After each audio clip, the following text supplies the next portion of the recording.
An alternative to printables.com is Thingiverse.com. Thingiverse has a much bigger selection of models, but on the other hand, it's kind of been neglected. It doesn't have great search, and you're more likely to find models that aren't good. You also might find models that are appropriate. You might also find things that they're there. So let's go and search for cats here. You're gonna get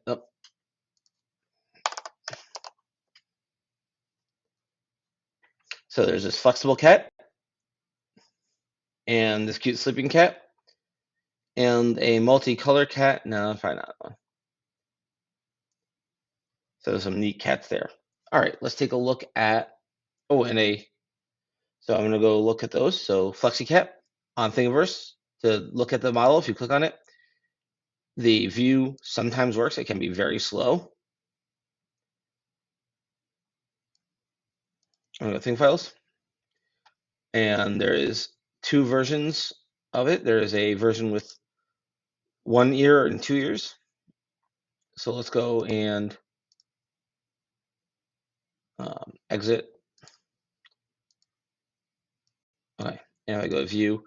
The difference is this is has a V on the ears. I think I want the standard flat. I'm gonna hit download.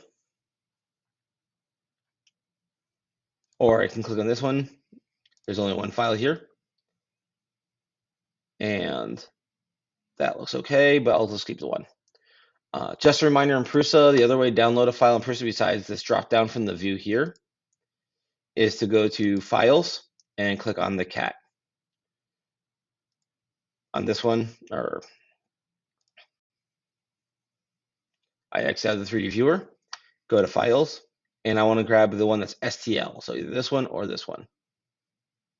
This is the larger one. I think this is the one that we actually looked at.